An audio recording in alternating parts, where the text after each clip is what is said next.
Rendez-vous nature, une présentation du Réseau ZEC, le réseau à découvrir.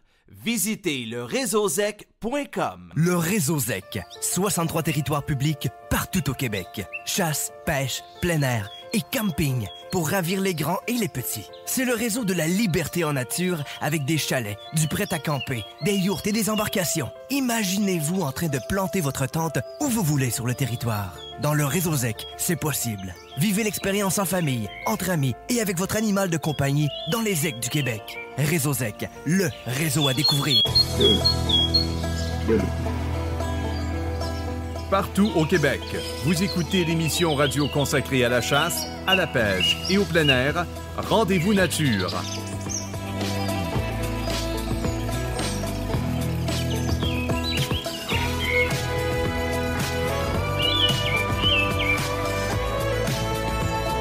Voici Ernie Wells.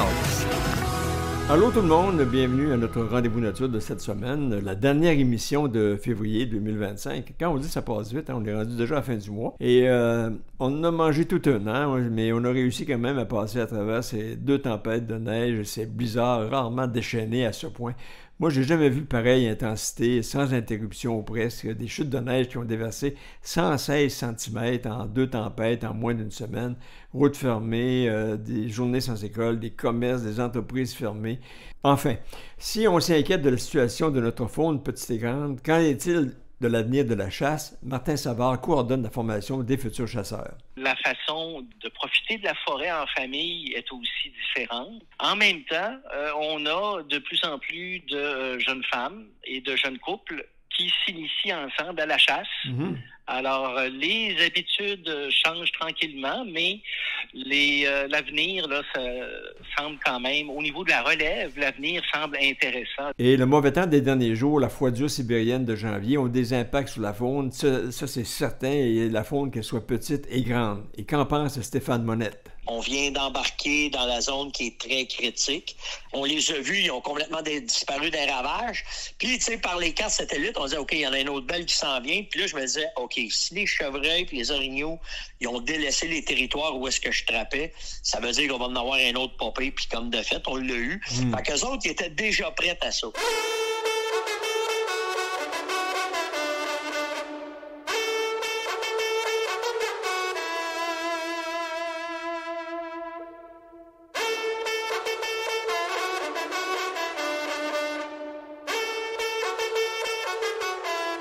Les fanfares des trompes de chasse de Rallye Québec nous interpellent pour les nouvelles brèves de la semaine et j'ai reçu plein d'informations concernant l'ouverture de la pêche blanche dans certaines régions de la province.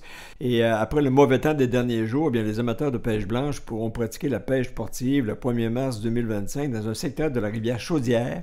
Ça, c'est dans la région, dans le coin de Saint-Joseph-de-Beauce. Et la municipalité permettra aux amateurs de se stationner au chalet municipal et aussi offrira un accès à l'eau à partir du stationnement. Alors donc, c'est bien intéressant. Il y a aussi l'ouverture de la pêche d'hiver au lac du Milieu. Alors, je ne sais pas quels sont les lacs qui sont de chaque côté, mais le lac du Milieu, lui, est dans la municipalité de Rivière-à-Pierre, à Port-Neuf, et la pêche blanche ouvre les 1er et 2 mars. Et durant cette période, les règles de pêche de la zone 27 s'appliquent, notamment les limites de prise et de possession. Et l'Association des résidents de chalets de Rivière-à-Pierre permettra l'accès au lac via le numéro 450 de l'avenue des Sables S et pourront se stationner en bordure de la route. L'ouverture de la pêche hivernale au lac à la truite, les 1er et 2 mars et les 8 et 9 mars est aussi confirmée. Et ces 2 lacs sont situés dans le territoire non organisé du Mont-Albert en Gaspésie. Et seule la pêche à l'ombre de fontaine sera permise et le contingentement sera de 5 ombles par pêcheur. Les autres règles de pêche de la zone 1 s'appliqueront bien évidemment. Et en dehors de cette période, ces lacs demeurent fermés pour toute la pêche hivernale. La pêche sportive au lac Tapani, ça c'est à Sainte-Anne-du-Lac dans les Laurentides, sera permise les 1er et 2 mars et 8 et 9 mars. Et pour tous les lacs, les pêcheurs doivent posséder un permis de pêche valide et peuvent pêcher avec un maximum de 5 lignes et qu'ils soient couverts de glace ou non. Et la possession et l'utilisation de poissons à pas sont bien sûr interdites. Par contre, vérifiez la réglementation. Il y a certains plans d'eau où la possession et l'utilisation de certaines espèces de poissons à pas morts sont autorisées. Alors, vérifiez avec le règlement sur la pêche comment on peut prendre ce type d'appât. parce que je vous rappelle qu'à la chasse comme à la pêche, l'ignorance ne fait pas partie de la réglementation et on ne peut jamais se défendre pour dire « Ah, je n'étais pas au courant, je ne savais pas ». Québec lance son appel de projet phonique 2025-2026 du programme Relève et mise en valeur de la faune. Ce programme s'adresse aux organismes de différentes régions dont la mission consiste à promouvoir les activités de chasse, de pêche et d'attrapage et de développer des clientèles pour ces activités. Et la date limite pour le dépôt des projets le vendredi 4 mars 2025. Alors ça s'en vient, mettez-vous à vos crayons et à vos dossiers. La tournée des films chasse-pêche de l'équipe de Daniel Gilbert s'arrête à Gaspé le 27 février, à l'hôtel Rimouski le 27 février, à Carleton-sur-Mer le 28 et le même jour à Matane. Les billets pour ces différentes soirées sont offerts dans les magasins spécialisés des différentes municipalités et à la porte le soir de l'événement et aussi en ligne à lepointdevente.com/tournée de films chasse-pêche incorporée. Il y a aussi la tournée Chasse aux maniaques qui s'arrête le 26 février à Cap-aux-Meules, le 28 à Papineauville et à Lac-Mégantic le 1er mars. À Gatineau et à Saint-Georges-de-Beauce. Donc, les billets là aussi sont en vente et sont disponibles aussi à lepointdevente.com/tournée de films chasse-pêche Inc. Et un dernier rappel pour s'inscrire à l'Assemblée régionale du regroupement des locataires de terre publique. Cette assemblée est le 25 février. Donc, il faut s'inscrire maintenant et rendez-vous sur le site rltp.qc.ca à la rubrique Assemblée générale. Ça va brasser beaucoup du côté des locations de terre publique en 2025. Il sera question de la revision des baux et même des iniquités que le RLTP a constatées chez les différents propriétaires de chalets, un par rapport à l'autre qui paye plus cher que l'autre. Alors, dans un même secteur, ça ne doit pas exister. Alors, les dossiers en cours en 2025 ainsi que les attentes des membres seront discutés lors de cette soirée de cette Assemblée générale annuelle du 25 février qui est en ligne, en visioconférence, comme on dit. C'est aussi 2025, ce sera l'année du 30e anniversaire du regroupement des locataires de terre publique et cette organisation avait vu le jour du côté du lac Saint-Jean et le RLTP est le seul organisme qui défend les droits et les intérêts des villégiateurs en forêt, des locataires de baux, alors donc c'est important d'en faire partie.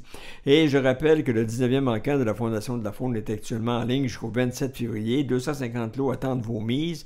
C'est l'occasion idéale de vous procurer à bon prix et sans taxe des articles de chasse de pêche, des séjours variés, des forfaits en pourvoirie réserve, même sur anticosti, des moteurs hors bord, bref, une foule d'équipements de chasse de pêche et de plein air. Et tous les profits de cet encamp de la Fondation de la faune, qu'on appelle l'encamp faune, vont au programme Pêche en herbe qui initie à chaque année 20 000 jeunes de 6 à 17 ans à la pêche sportive. Ils sont plus de 370 000 à avoir été initiés à la pêche grâce à ce programme Pêche en herbe, lequel le programme Pêche en herbe est en vigueur depuis 1997. Je m'arrête ici pour une courte pause et au retour, est-ce qu'on doit encore s'inquiéter de la relève à la chasse qui nous préoccupe depuis de nombreuses années? Demeurez à l'écoute, on en parle immédiatement après la pause.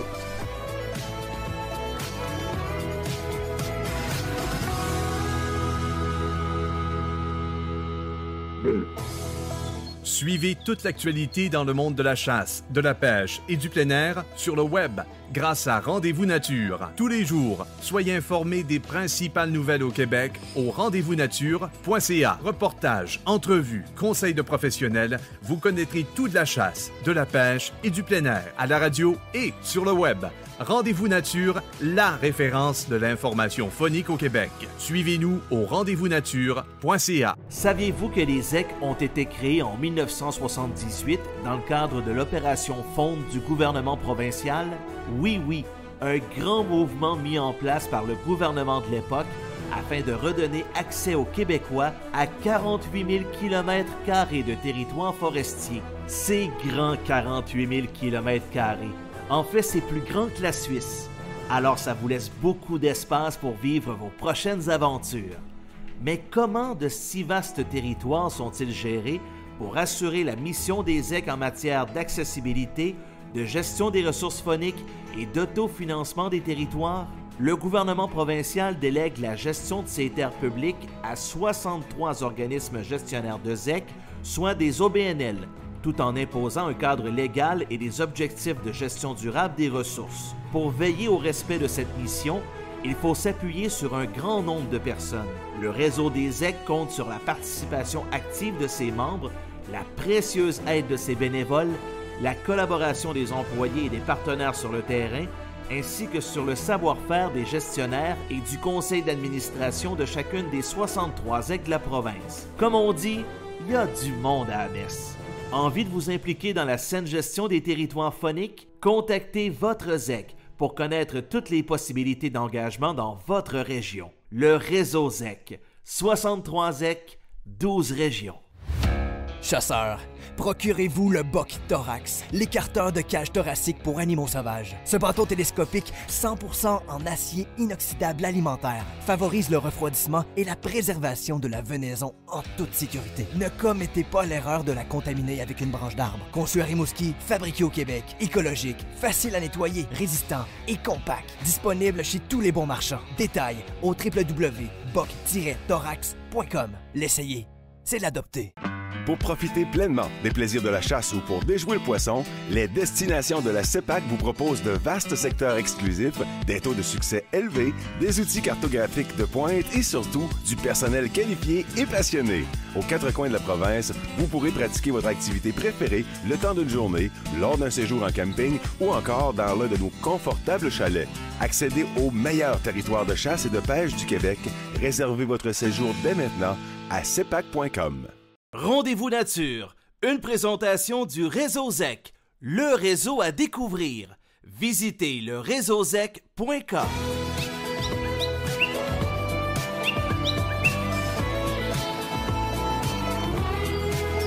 Partout au Québec, de retour à Rendez-vous nature. Voici Ernie Wells. De retour à Rendez-vous nature, les différentes formations menant à une certification obligatoire pour la chasse avec arme à feu, arc, arbalète et pour le dindon sauvage ont connu une réelle progression en 2024. Et la meilleure personne pour nous donner l'heure juste est, sans contredit, Martin Savard, qui est le grand coordonnateur à la formation à sécurité nature. Ça, c'est une division de la Fédération québécoise des chasseurs et des pêcheurs. Martin Savard, les derniers chiffres des formations de 2024 précisent que ce sont 60 000 participants qui ont suivi les cours. Donc, c'est un record de participation, j'imagine. Effectivement, la participation continue d'augmenter. En fait, je pourrais dire plutôt que la tendance générale, c'est un plateau. On a eu une augmentation suite aux années 2021-2022, les années de pandémie. Les gens ont redécouvert les plaisirs des loisirs en plein air. Ben oui. Et puis, tout à fait. Et puis, à cause aussi de la difficulté de garder des salles de cours ouvertes, ce qui a entraîné un certain retard par rapport à la demande. Mm-hmm. Et puis, bien maintenant que les choses sont rétablies, eh bien, je pourrais dire qu'en grande partie, cette augmentation-là que vous constatez, c'est tout à fait c'est le rattrapage du retard des dernières années. Oui, mais c'est un peu paradoxal parce que d'un côté, donc, à raison de la pandémie, il n'y a pas eu de formation comme telle, mais par contre, durant cette période-là, les Québécois ont redécouvert la forêt. Donc, ça laissait prévoir que finalement, les Québécois, après la pandémie, seraient plus nombreux à revenir en forêt parce que je vois qu'en 2023, ce sont 54 533 participants qui avaient suivi une formation. Alors donc, c'est 5 000 de plus qu'en 2024. Est-ce que ça veut dire à ce moment-ci, quand on voit des chiffres comme ceux-là, qu'on ne doit plus s'inquiéter de l'avenir de la chasse au Québec, à tout le moins de l'avenir de la relève à la chasse? Oui, si vous faites bien de faire la nuance entre les deux enjeux, l'avenir de la relève et l'avenir de la chasse. Il faut distinguer les différents types de chasse, chasse au petit gibier, chasse au gros gibier, chasse à la sauvagine. Alors déjà, pour chacun des types de chasse, il y a des enjeux différents. La population des chasseurs vieillit. On a donc beaucoup de gens qui quittent le loisir. Et pour ce qui est des nouveaux arrivants, c'est aussi un fait qu'ils sont sollicités par beaucoup de nouveaux types d'activités. La façon de profiter de la forêt en famille est aussi différente. En même temps, on a de plus en plus de jeunes femmes et de jeunes couples qui s'initient ensemble à la chasse. Alors, les habitudes changent tranquillement, mais l'avenir, là, ça semble quand même, au niveau de la relève, l'avenir semble intéressant là, pour la chasse dans les prochaines années. Est-ce que cette relève-là va pouvoir compenser le départ des gens plus âgés qui quittent leur loisir? Ben ça, ce serait quelque chose qui sera à s'assurer, à vérifier.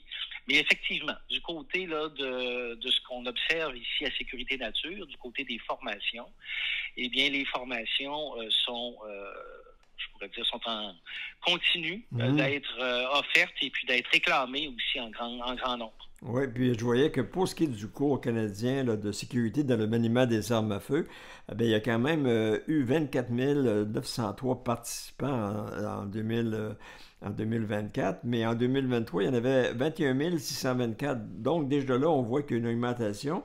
Et si on parle de chiffres et de jeunes, eh bien, ce sont surtout les femmes et les jeunes de 18 ans et moins qui vont surtout s'adonner à la chasse avec armes à feu et beaucoup moins du côté de l'arc et l'arbalète.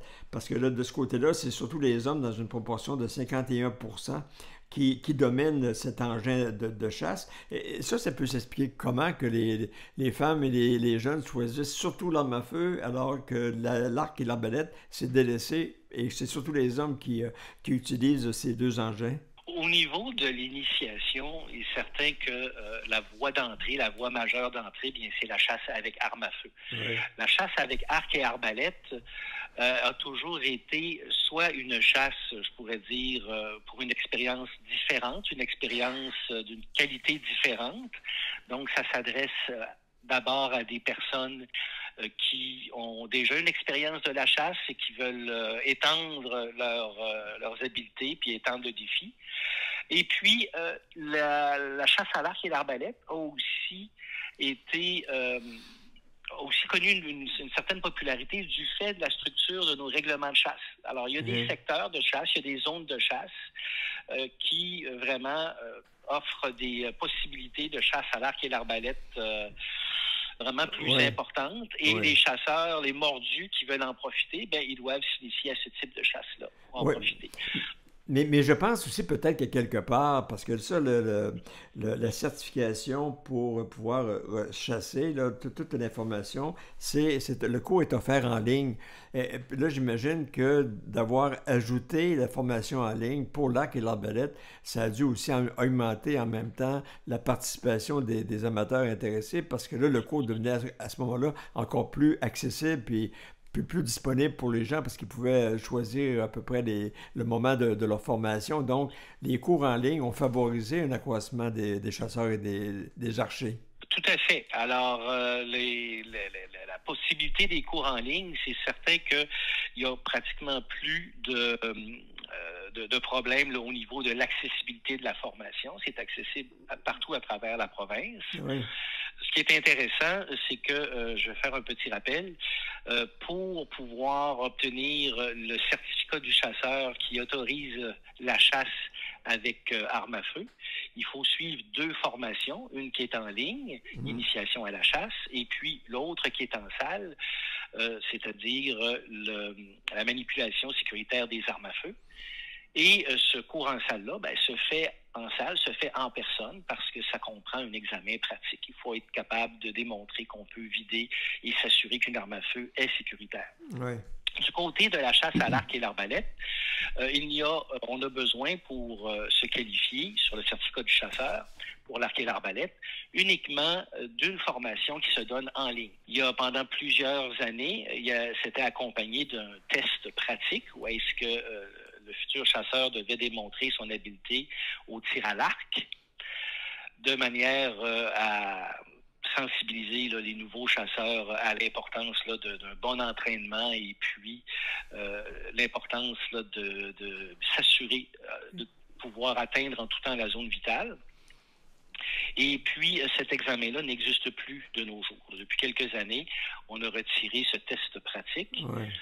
Alors, encore là, du côté de l'accessibilité, ça favorise beaucoup l'accès à cette activité-là du tir à l'arc et à l'arbalète et de la chasse à l'arc et à l'arbalète. Mais, M. Savard, est-ce que ça a été une bonne idée de retirer le test pratique pour l'arc et l'arbalète?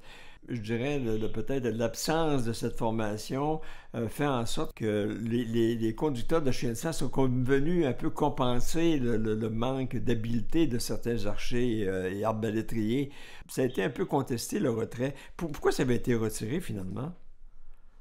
En fait, c'est surtout une question d'accessibilité, d'une part, et puis d'autre part, eh bien, c'est l'avis que le retrait de ce test-là n'aurait pas d'impact significatif au niveau là, de la pratique, c'est-à-dire qu'on n'aurait pas plus d'accidents, on n'aurait pas non plus plus de bêtes qui seraient blessées suite au retrait du test.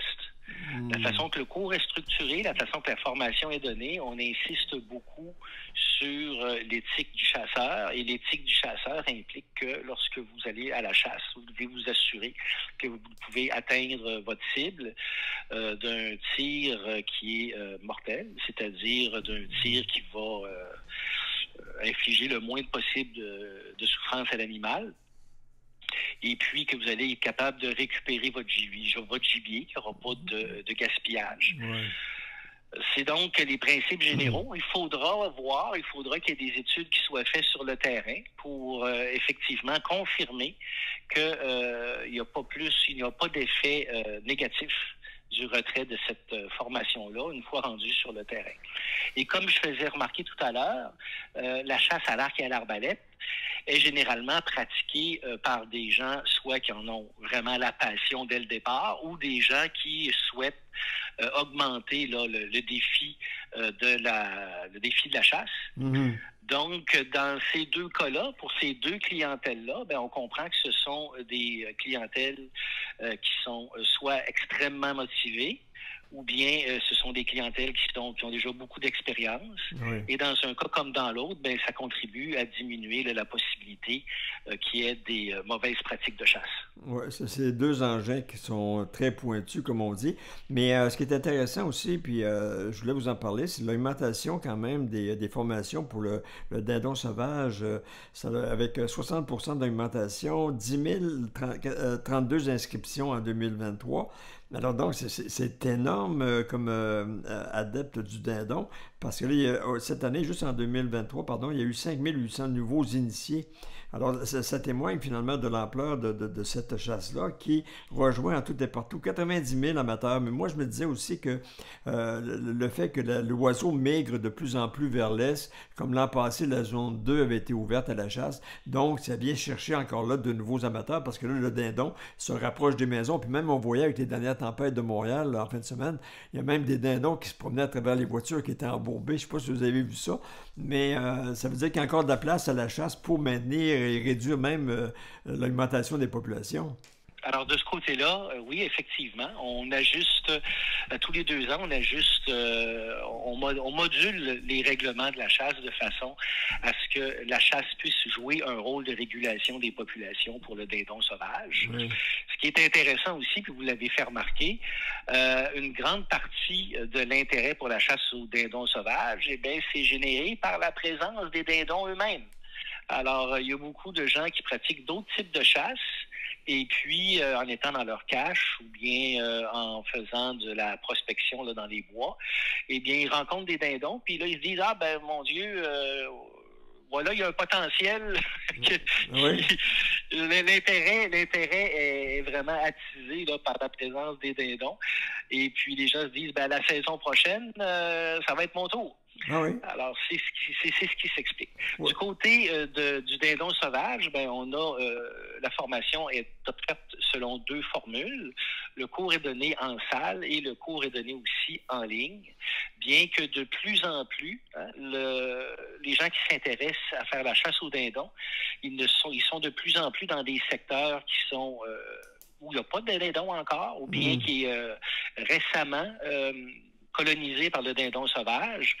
Alors, dans ces cas-là, les gens vont aller plus du côté du cours en ligne parce que ça leur évite là, d'avoir à se déplacer là, dans les zones traditionnelles de la chasse au dindon. Oui, parce que lorsque la chasse du dindon a pris un regain de popularité, là, les dindons se situent à ce moment-là surtout dans l'Outaouais, dans le centre du Québec, puis un peu dans la Beauce. Alors donc, les gens, les Gaspésiens comme les Bas-Laurentiens, devaient se rendre au centre du Québec et dans l'Outaouais, mais maintenant, ils attendent que le dindon vienne à eux pour suivre la formation.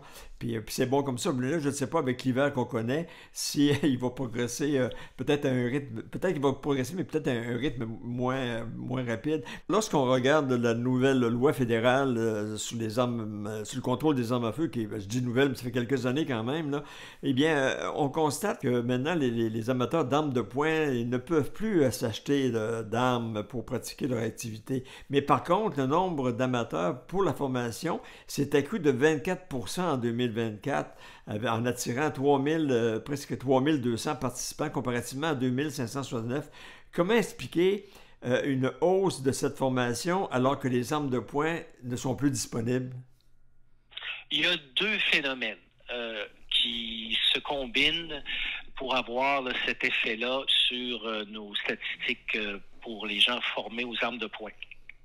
Alors, le premier phénomène, peut-être le plus important, c'est le fait que les organisations qui forment ou qui embauchent des personnes qui vont utiliser dans leur travail, dans le cadre de leur travail, des armes. C'est-à-dire, d'une part, les écoles de police et d'autre part, les organisations là, de transport et de sécurité des valeurs ont changé dans ces dernières années là, un petit peu leur structure, à savoir que dorénavant, ils demandent à ce que les personnes soit qui appliquent pour devenir policiers ou qui appliquent pour devenir agents de sécurité, suivent cette formation-là beaucoup plus tôt. Ce qui veut dire qu'il va y avoir, dans certains cas, beaucoup de gens qui vont suivre la formation, donc qui vont apparaître dans nos statistiques, mais qui soit iront pas, là, réussiront pas à obtenir leur emploi ou bien n'iront pas jusqu'à la fin de leurs études.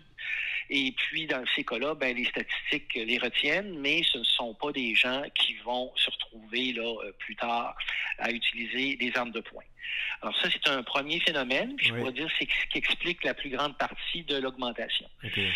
Le deuxième phénomène, lui, est beaucoup plus difficile à expliquer, c'est qu'effectivement, malgré la réglementation beaucoup plus sévère qui interdit là, l'acquisition d'armes de poing au Canada pour les particuliers, eh bien, l'intérêt pour le loisir du tir subsiste et puis les clubs de tir s'adaptent, en particulier là, en offrant souvent la possibilité là, d'emprunter ou de louer des armes sur place.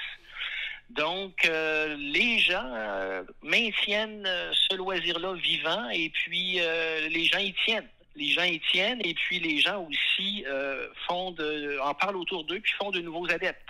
Cet intérêt-là se maintient malgré le fait que la réglementation soit plus sévère. Oui, puis en se rendant au club de tir qui offre la possibilité de louer des armes, bien déjà là, ça complique moins l'entreposage de l'arme, le trajet à suivre pour se rendre jusqu'au club et tout ça. Donc, ça devient quand même, c'est facilité comme pratique avec justement là, cet interdit d'achat d'armes de poing. Mais je voyais aussi que si la clientèle semble donc à la hausse pour les différents cours de formation, ben du côté des moniteurs qui sont tous des gens volontaires, ben ça augmente aussi. Vous avez 20 moniteurs de plus pour 390. Alors, c'est un bon signe, ça aussi. Donc, il y a des gens qui sont toujours intéressés à partager leurs connaissances dans le domaine. Oui, c'est une très belle tradition que l'on perpétue ici au Québec.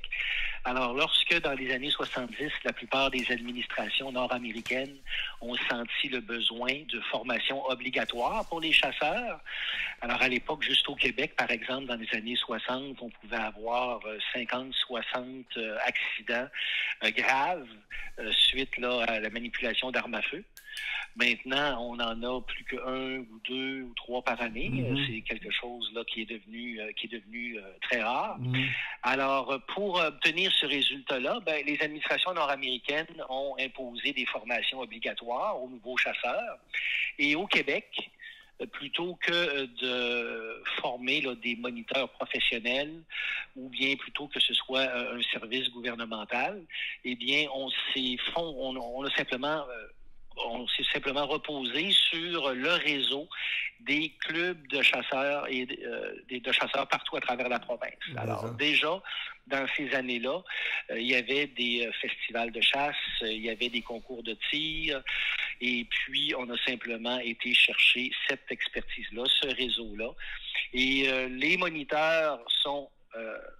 la formation des moniteurs est maintenue à jour. C'est une formation qui est moderne avec les dernières informations là, disponibles. Mm-hmm. Donc, nos moniteurs, ce sont des moniteurs modernes, mais qui continuent une tradition qui remonte aux années 60, à savoir que les chasseurs étaient formés par des gens de leur région, par des collègues, par des gens du même réseau, du même village souvent. Et c'est quelque chose qui est encore très, très apprécié parce que ces personnes-là sont des passionnés qui vont communiquer leur passion, qui vont communiquer leurs trucs aussi. Et puis, c'est vraiment la meilleure façon là, de s'initier à ces loisirs-là que sont la chasse. En bout de ligne, ben moi, je suis content de voir que la relève est un mot qu'on va de plus en plus mettre de côté quand on parle de chasse, à tout le moins. Là. Et, parce que là, les chiffres sont là qui le démontrent, que c'est en progression. Alors, Martin Savard, donc, grand coordonnateur à la formation à Sécurité Nature, qui est une division de la Fédération québécoise des chasseurs et des pêcheurs pour la formation des futurs chasseurs. Ben, je vous remercie beaucoup pour toutes ces informations. Comme on dit, vous faites une maudite bonne job, puis les résultats sont là, puis je vous incite à continuer. C'est très bien parti, puis je vous dis à l'année prochaine pour un autre bilan, cette fois-là pour 2025. Merci, au plaisir. Je vous remercie. Au revoir.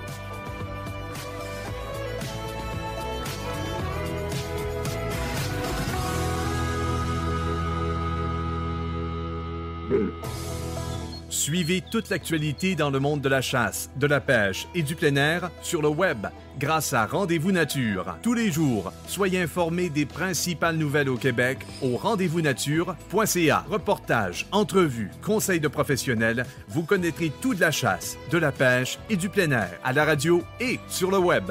Rendez-vous Nature, la référence de l'information phonique au Québec. Suivez-nous au rendez-vous-nature.ca. Jusqu'en 1978, l'accès au territoire public pour la chasse et la pêche au Québec était réservé à des clubs privés, limitant ainsi l'égalité des chances pour tous les citoyens.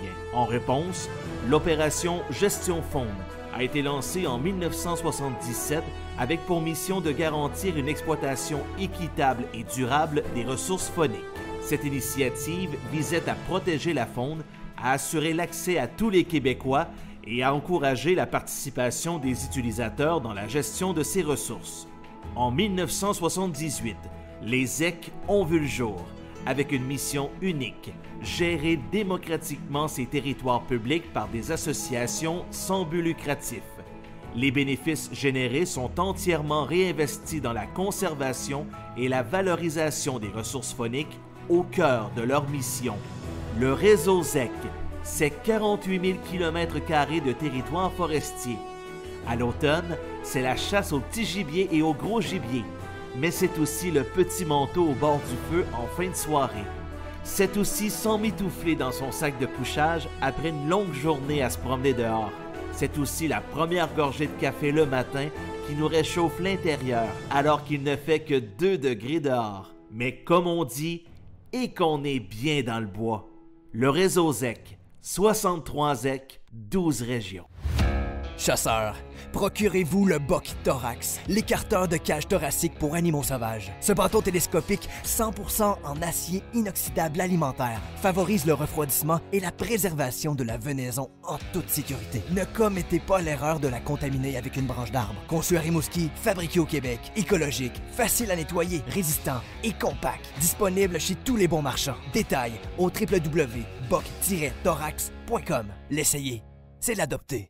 Pour profiter pleinement des plaisirs de la chasse ou pour déjouer le poisson, les destinations de la CEPAC vous proposent de vastes secteurs exclusifs, des taux de succès élevés, des outils cartographiques de pointe et surtout du personnel qualifié et passionné. Aux 4 coins de la province, vous pourrez pratiquer votre activité préférée le temps d'une journée, lors d'un séjour en camping ou encore dans l'un de nos confortables chalets.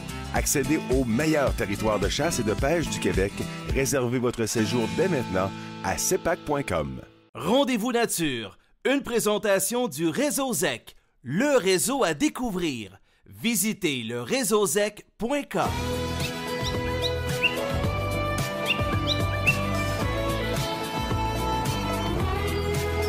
Partout au Québec, de retour à Rendez-vous Nature.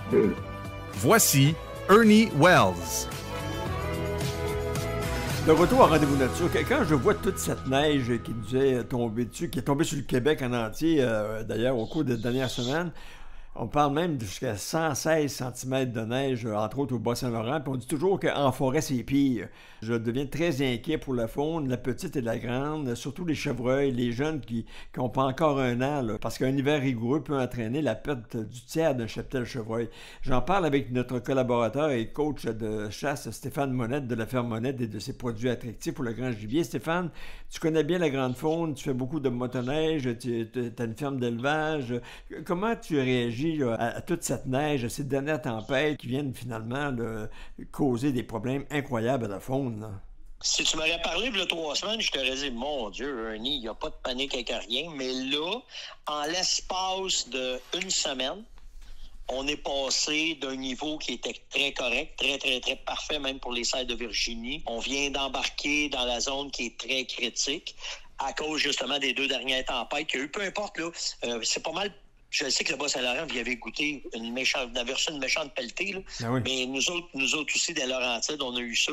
Donc là, on le voit très bien que là, les chevreuils, puis en l'espace, je te dirais, Ernie, là, en l'espace de 3 jours, il y a eu un changement radical en forêt. Parce que je suis tout le temps en forêt, j'étais en motoneige, on trappe, on les voyait, les chevreuils. Puis quand la première tempête est arrivée, on les a vus, ils ont complètement disparu des ravages.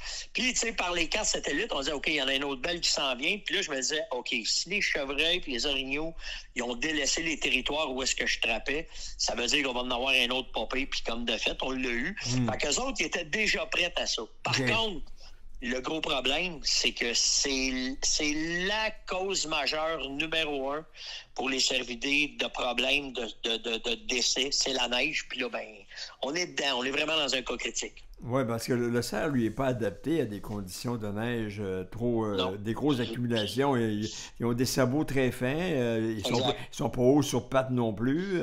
Alors que l'orignal, lui, ben, c'est un bulldozer en forêt. Lui, il fonce aussi, puis il fait son chemin. Mais je comprends pas, moi, qu'encore aujourd'hui, en 2025, que le ministère n'ait pas de solution pour combler là, ce manque à manger, si je peux dire, là, du côté des chevreuils, quand la situation vient comme celle qu'on connaît actuellement. Puis tu sais, l'affaire, Ernie, là, dans tout ça, là, c'est qu'on n'invente rien, nous autres. Non. Tu sais, aux États-Unis, là, tu regardes le Michigan, tu regardes la Pennsylvanie, tu regardes les États où est-ce qu'ils ont de la neige, ils ont des endroits qui nourrissent l'hiver parce qu'ils savent que ça prend ça. Puis, dans un endroit beaucoup plus rapproché, comme ici à Tremblant, en 2008-2009, on a eu les 2 gros hivers où est-ce qu'on a perdu pas loin de 80 % de notre cheptel, la première constatation que les agents de la faune ont donnée aux biologistes, c'est de dire il y a des endroits spécifiques où est-ce que le chevreuil passe à travers l'hiver. Donc, la montagne à Tremblant. Après, ils ont dit, on ne sait pas pourquoi, dans le bout à Monette, ça va bien aussi. Fait que quand ils sont venus me voir et qu'ils m'ont dit, c'est quoi l'affaire, Stéphane? Ben, j'ai dit, je nourris l'hiver. Moi, je dépensais des sommes colossales pour aider les chevreuils dans cette neige-là, personnellement. Là. C'était de l'argent familial qu'on mettait là-dedans pour aider nos chevreuils. Puis Tremblant, ben, c'était simple, Ernie. Les hôtels aimaient ça montrer les chevreuils aux touristes. Ah oui. Fait qu'ils nourrissaient. Fait que ça, ce que ça l'a fait, c'est que c'est les 2 secteurs à environ 30 km un de l'autre, on trouvait que ça les aidait. Puis quelques années après, les grands penseurs de ce monde, de la peur d'avoir peur, de la peur pour avoir peur, ben ils ont dit, ben on a peur du CWD. Quand ils se nourrissent, ils peuvent transférer, puis là, ben ils vont mourir. Ernie, il n'y a pas de recette miracle, là. La recette, c'est que la neige, c'est ça qui tue le plus de chevreuils. Ah oui. Et quand il y a trop de neige, il faut qu'on réagisse. Mais là, moi, je pense que ce matin, on sonne un cri d'alerte. Là. Est-ce qu'ils vont réagir? Ben, je te dirais, après les 8 tables de concertation qu'ils vont faire, puis les 50 tests, puis patentes qu'ils vont demander à tout le monde, l'hiver va être fini, bon, on va perdre les chevreuils. Oui, puis lorsqu'on parle de nourrissage, là, à l'époque, fin des années 90, quand au Bas-Saint-Laurent puis en Gaspésie, on nourrissait les chevreuils, là, c'est pas des aliments qu'on leur donnait, c'était une moulée qui avait été testée, qui avait été préparée, il y avait des protéines, des vitamines, des betteraves là-dedans, il y avait des céréales, il y avait plein de choses. Ça prend deux choses, Ernie.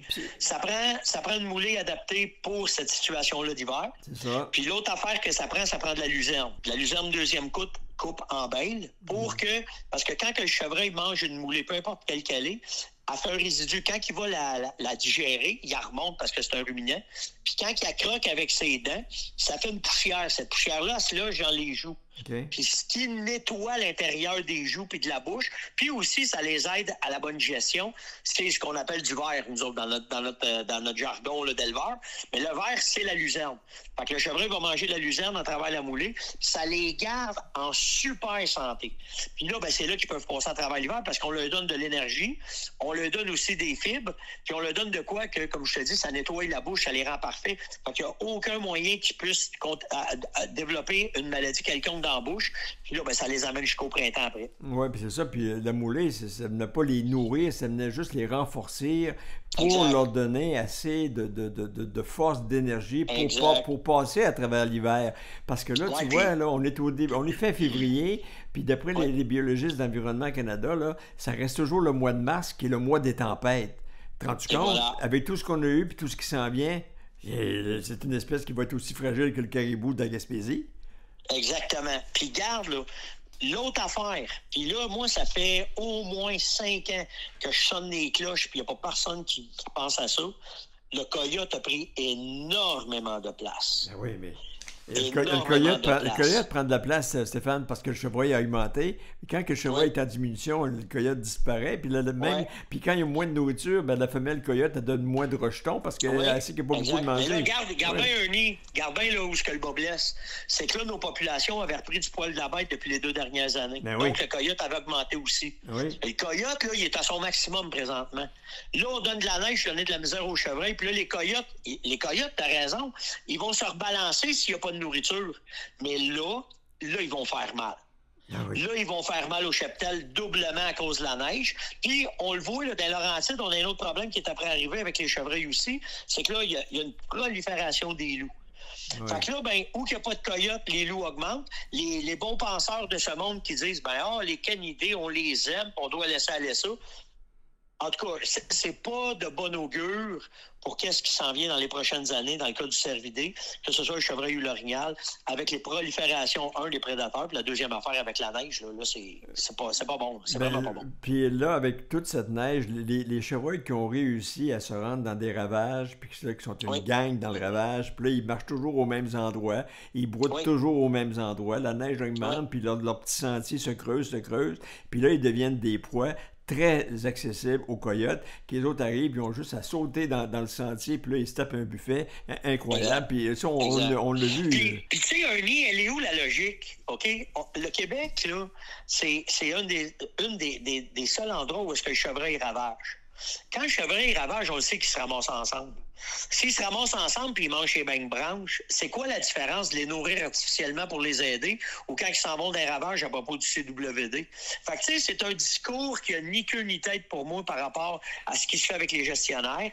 Puis c'est juste de la poudre aux yeux pour je ne sais pas quoi, mais c'est, on va dire ça de même, c'est comme de l'orgueil mal placé, puis qu'il faut vraiment penser au cheptel, comment pouvoir aider les chevreuils, puis pas attendre pour réagir. Je te le dis, là, on est vraiment sur un côté on s'en va pas sur le bon bord, là, vraiment pas. Oui, puis pour aider aux opérations de nourrissage d'urgence, là, ça coûtait pas une scène au gouvernement. C'était des organisations qui faisaient des activités. Moi-même, j'en ai fait des activités avec un guide anticosti, Christian Berger. On a fait des soupers bénéfices. On ramassait 25-30 000 $ pour acheter de la moulée et payer l'essence des motoneigistes. Le ministère avait juste à donner son accord, dire OK, allez-y, puis c'est supervisé quand même par des biologistes de la région. Mais pour quand le biologiste en question a quitté, qui s'appelait Jean Lamoureux, je vais le nommer, et quand il a quitté pour la retraite, tout ça a été arrêté. Puis là, ceux qui l'ont remplacé, ils ont dit ça va se partager des maladies, la maladie des bilan électronique, puis là, on veut pas prendre de chance. Mais ça, c'est une raison pour dire on n'en fait pas, puis c'est tout. Là, c'est moins compliqué de ne pas en faire, là. Exactement. Puis, ce qui me scie le bessic, c'est qu'aux États-Unis, ils réagissent tout le temps rapidement à des affaires comme ça. Ouais. Tout le temps. Ils vont être proches des chasseurs, ils vont être proches de la clientèle, de leur dire, OK, les gars, on a ça au Bas-Saint-Laurent, on a ça dans les Laurentides, faut faire de quoi? Là, si de notre initiative, on fait de quoi? On va avoir quelqu'un qui va faire une plainte, un CCDB de ce monde, qui va dire « Hey, mon voisin il nourrit chevreuil. » Les agents vont venir nous voir, puis ils vont nous donner une étiquette pour dire, puis là, tu vas la regarder, tu vas dire « Écoute, il y a présentement 100 cm de neige. T'en auras plus de job, là. Il n'y en aura plus de chevreuil, là. » Mais tu sais, c'est discutable quand tu connais très bien les populations de chevreuil, surtout les ratios qui sont importants à travers les mâles, les femelles puis les veaux. Les strates d'âge qui sont récoltés, c'est pas bien fait. Fait que c'est quand on les amène tout ça, ils sont pas contents qu'ils voient qu'on connaît le chevreuil, qu'on est capable de leur dire qu'ils se mettent peut-être le doigt dans l'œil, puis c'est juste des statistiques de poudre aux yeux qu'ils nous lancent. Puis là, quand il arrive des problèmes comme là, on a là. Ça, c'est des vrais problèmes. Ben là, on va aller voir les strates d'âge débarquer parce que là, nos grands mâles vont mourir. Les veaux vont mourir. Fait que là, on va se ramasser avec des trous dans les strates d'âge. Puis on va le payer très, très cher dans les prochaines années pour la qualité de la chasse. Ouais, j'ai hâte de voir ce printemps comment le chevreuil de l'île d'Anticosti va s'en être sorti parce que depuis 3 ans, on assistait à une remontée incroyable. Tout est booké pour 2025. Puis là, si la chasse n'est pas bonne en 2025, ben là, ça va redescendre. Puis là, après ça, il va y avoir de la place de disponible. Puis là, les Américains, là, les autres, ils voient ça de loin. Là. Actuellement, la clientèle des Américains sur l'île d'Anticosti, c'est 7%. Mais quand tu regardes la valeur du change, dans une couple d'années, ils vont dire ça va être le fun d'aller chasser à l'île d'Anticosti. À 40% d'escompte, exactement. Alors, j'espère. Mais là, éclaire-moi, est-ce que la tempête qui a passé au Bas-Saint-Laurent, elle a passé aussi à l'île d'Anticosti? J'ai pas pris le temps de regarder ça. Elle était dans le même corridor. Sur les cartes géographiques, my God. tu voyais qu'elle était dans le même corridor. Fait que j'ai hâte de voir un peu plus tard. Puis toi, est-ce que tu as fait ton gun show cette année? Oui, je suis allé au SHOT Show, effectivement. Je suis monté à Las Vegas voir le SHOT Show. C'était un SHOT Show normal. Je vais dire, il n'y avait pas tellement de nouveautés, à part que j'ai vu peut-être 2 nouveautés intéressantes dans le cas de Tika et dans le cas de Sako. Mais Ernie, je me suis amusé parce que vu que le SHOT Show ressemblait pas mal tout le temps, et ça ressemblait à l'année d'avant. J'ai été dans le désert, puis j'ai été me pratiquer à faire du tir dans le désert. Okay. C'est la première fois que je faisais du pigeon d'argile dans le désert du Nevada, puis que je faisais du tir à 2 km dans le désert du Nevada. Et je dois te dire que je vais répéter l'expérience. Mais du tir à 2 km, c'est some shot? Oui, absolument. Écoute, on fait ça avec des armes spécialisées. Okay. On avait des professeurs, c'était dans le cadre des essais des armes pour Sako. Puis on avait des professionnels avec nous autres qui nous montraient comment exécuter des tirs de cette distance-là. Toute une expérience, vraiment, là, de te faire coacher puis d'être capable de tirer dans une feuille de 8,5-11 à 2 km, c'est impressionnant. Très, très, très impressionnant. C'est presque rendu du tir de compétition, du sniper. Là. Absolument. Les gars tirent à peu près 10 pieds à côté de la cible quand ils vendent pour être bullseye. Écoute, la drop, on faisait ça avec du calibre 338 la poids, puis la drop est impressionnante. Mais tu sais, les gars, en fait, la seule affaire qu'on avait à faire, Ernie, c'est de prendre une bonne respiration puis de peser doucement sa gâchette parce que les gars avaient tous préparé les armes. Mais le but, c'était de nous montrer la qualité de l'arme, la qualité de la munition. Donc, c'était des tirs impressionnants pour ce grosseur de calibre-là. C'est ce qui est permis. Mais j'ai apprécié vraiment d'aller tirer. Puis, c'est le Nevada, ben, t'as le droit d'essayer plusieurs armes. Fait qu'on a pu faire du tir d'armes de poing aussi. Puis, ça a été un beau voyage. Vraiment un beau voyage. Qu'est-ce qui t'a impressionné comme nouveauté là, dans le domaine des guns là, pour 2025? As-tu vu des choses extraordinaires? C'est quoi? Oui, on s'aperçoit que la tendance s'en va vers les armes de précision beaucoup plus. Alors, les modèles de chasse, ils vont maintenant... La mode aux États-Unis, elle s'est en allée un peu vers les carabines, genre, m'a dit ça de même, genre sniper. Oui. Fait qu'ils vont prendre des calibres traditionnels comme une 308, une 243, une 30-06, peu importe. Puis, ils vont mettre des châssis avec plus d'ajustements. En fait, les châssis que tu peux aller rechercher dans les carabines, comme, mettons, là, celle qui m'a impressionné, c'est la Tikka Ace. Ouais. Puis, elle vient avec des poids que tu peux balancer l'arme du devant ou du derrière. Tu peux rajouter des accessoires comme des mires Picatinny pour rajouter des red dots pour pouvoir tirer avec ou du MOA pour ton télescope, des trépieds que tu peux rajouter sur les armes, mais toujours en gardant une arme qui est légère, une arme qui est efficace pour pouvoir aller à la chasse. Fait que j'ai trouvé ça intéressant, cette nouvelle tendance-là, là, où est-ce que ça s'en va.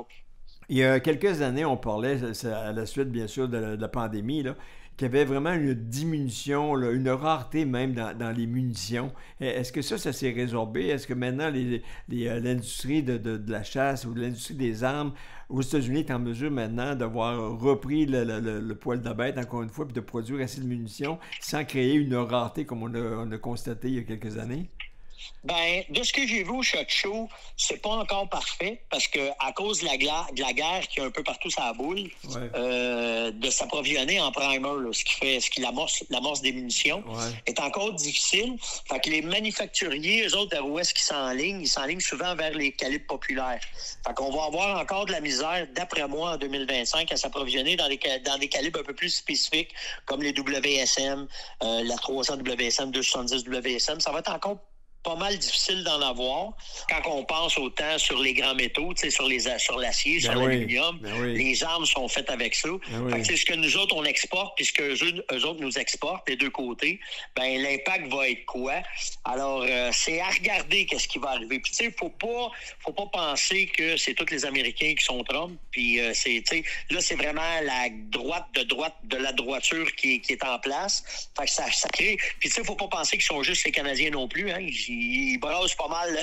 Ils shake le nid de guêpe pas mal à tout le monde à travers la boule. Fait que là, ben, on va juste espérer que sa façon de gérer, sa façon d'être va se tempérer. Puis que là, après ça, ben, pour nous autres, dans le domaine de la chasse, même dans le domaine de la pêche, là, on va s'en ressentir que ça puisse se calmer un peu puis qu'on puisse s'approvisionner comme il faut là, via nos voisins. Là. Ouais, on n'est pas sorti du bois avec lui, en tout cas. Eh, my God, la neige, puis l'autre chum, l'autre bord, ben, je te le dis, Ernie, ça s'annonce une année pas facile. OK, ben Stéphane, je te remercie pour toutes tes connaissances immenses. C'est vraiment un puits de paroles et de connaissances incroyables. Surveille nos chevreuils, puis si on n'est plus dans le coin ici, bon, on ira chez vous. Bon, on va pouvoir s'organiser. On va essayer de parler aux bonnes personnes, Ernie, pour que ça bouge. Ça me fait un grand plaisir de participer avec toi, de parler avec toi. Salut, la prochaine fois. Bye-bye. Merci, là, bye-bye.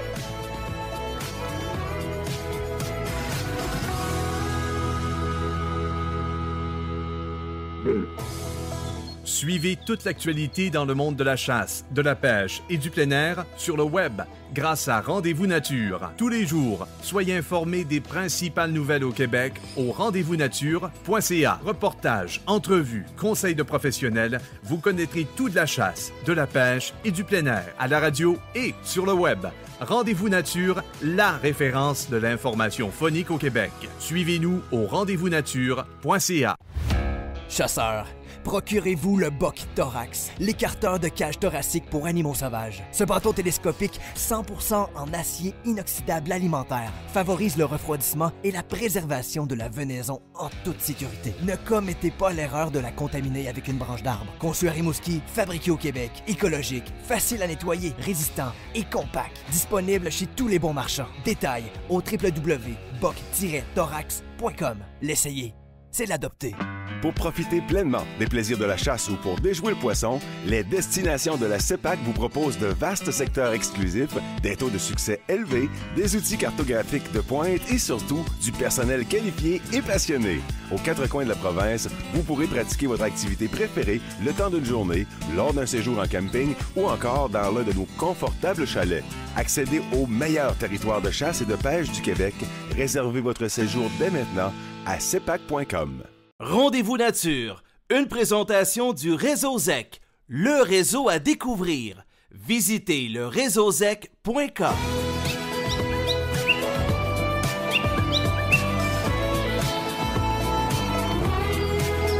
Partout au Québec, de retour à Rendez-vous Nature. Voici Ernie Wells. Et c'est ainsi que j'ai vu préparer pour vous cette émission Rendez-vous Nature de cette semaine qui nous rapproche du prochain changement d'heure qui aura lieu dans la nuit du samedi au dimanche 8 au 9 mars prochain. Alors, il faudra avancer montre horloge, cadran, etc., d'une heure pour revenir à l'heure d'été. Et puis, si je vous en parle maintenant, ben, c'est parce que c'est pour sortir un peu de cet hiver, là, parce qu'on dit que le mois de mars est toujours le mois des tempêtes. Alors, donc, de penser un peu à l'été à travers l'heure, me semble que ça peut nous faire du bien. Et peut-être que ce sera même la dernière fois que l'on changera l'heure. Et je me souviens que l'ex-ministre de la Justice, Simon Jolin Barrette, avait fait un sondage auprès des Québécois et justement, ce sondage révèle, d'après Léger Québécois, que 69% des Québécois estiment que le Québec devrait cesser tout simplement le changement d'heure et conserver la même heure tout au long de l'année. Alors, toutefois, il y a 16% des gens qui sont contre, 16% sont indifférents, mais dans les 57% des Québécois qui préfèrent conserver l'heure, à l'année, c'est l'heure d'été. 18% préfèrent l'heure d'hiver à l'année. Ils ont les raisons pour le faire. Et pour les autres, avancer ou reculer l'heure, ça ne les dérange pas. En espérant donc que le prochain changement d'heure des 8 et 9 mars sera justement le dernier et qu'on demeurera tout le reste de l'année à l'heure d'été. Alors ici Ernie Wells qui vous remercie de votre écoute et qui vous dit à la semaine prochaine pour un autre Rendez-vous Nature. On peut entendre et réentendre cette émission sur rendez-vous-nature.ca, le journal lesoir.ca Rimouski et sur Balado Québec. Je vous l'ai dit et je le répète, allez dégager la toiture de votre chalet en forêt, puis même en ville, j'ai vu des maisons où les toits sont vraiment surchargés de neige et dès qu'il va faire chaud un petit peu, que ça va s'humidifier, ça va devenir de plus en plus lourd. Ce qu'on a reçu sur la tête, c'était une neige frivole, très légère, mais là, avec le temps qui va se réchauffer, la neige va s'alourdir et les problèmes vont commencer. Alors, je vous dis à la semaine prochaine pour un autre Rendez-vous de Nature et d'ici là, portez-vous bien. À bientôt. Merci. Poursuivez l'aventure Rendez-vous sur le web en consultant nos nouvelles au rendez-vous-nature.ca, à la radio et sur le web. Rendez-vous Nature, la référence de l'information phonique au Québec.